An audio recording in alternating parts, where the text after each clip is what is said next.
তোমরা দেখতে পাচ্ছ দুর্গাপুজোর সামনেই, আর এখানে শিলিগুড়ি হকার্স কর্নার কিন্তু এই যে ফুলের দোকানগুলোতে ফুল ভরে উঠেছে।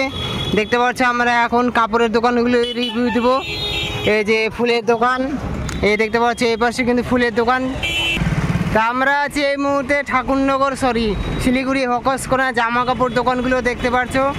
এইগুলো হচ্ছে শিলিগুড়ি হকার্স কর্নার দোকানগুলো দেখতে পাচ্ছ। পুজোয় কিন্তু এবার নতুন নতুন জামা কাপড় উঠেছে।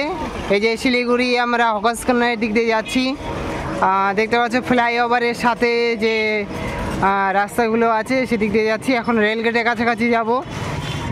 নতুন নতুন ভালো মডেলের জামা কাপড় উঠেছে দেখতে পাচ্ছ শিলিগুড়ি হকার্স কর্নার।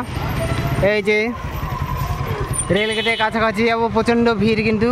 এই যে মেয়েদের জন্য টপ আছে, বাচ্চাদের জন্য বিভিন্ন রকম জামা কাপড় আছে।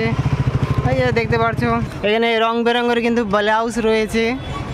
আর এই যে বাচ্চাদের জন্য 3 পিস 4 পিস 1 পিস রয়েছে। এই যে দেখতে পাচ্ছ ভালো ভালো কিন্তু বাচ্চাদের শার্ট রয়েছে। তাহলে guys welcome to my channel. তো এই মুহূর্তে আছি শিলিগুড়িতে, পুজো বলে কথা। পুজোতে কিন্তু জামা কাপড়গুলো বেশ ভালো ভালো কাপড় পাওয়া যাচ্ছে এই যে শিলিগুড়িতে দেখতে পাচ্ছ। তো বন্ধুরা ভিড়ভাট্টার মধ্যে তোমাদের ব্লগ করে দেখাচ্ছি, আর আমাকে তোমরা অবশ্যই সাহায্য করবে। আমি একজন অসহায় প্রতিবন্ধী মানুষ, ভিক্ষা করে খাই। তো এই যে ব্লগ করার মাধ্যমে 2-1টা দোকানে ভিডিও বানাই আর ভিক্ষা করি। তো তোমরা যতদূর পারো আমাকে সাহায্য করবে, তোমাদের সাহায্য নিয়ে আমাদের পরিবার চলে। বাড়িতে অসুস্থ বৃদ্ধ মা আছে, এই ভিক্ষা করে খাওয়াই আর কি। আর এই ব্লগের মাধ্যমে তোমাদেরকে দেখাই বর্তমানে দৃশ্যগুলি। এই যে নাইটিগুলি পাওয়া যাচ্ছে খুব সুন্দর কিন্তু ডিজাইন করা। তো তোমরা অবশ্যই এদিকে আসবে। যে কসমেটিক জুয়েলারি আইটেম আছে, ফুলের দোকান রয়েছে, ইন্ডিয়ান আর্মি জয় হিন্দ।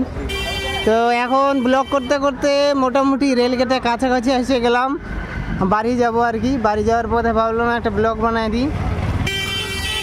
তো এই বিকালবেলা একটু মানে ঝিমানো ঝিমানো দোকান থাকে, সন্ধ্যার দিকে প্রচুর ভিড় হয়। এই যে সেল 120 টাকার নাইটি ম্যাক্সি, এই যে ফুলের দোকান।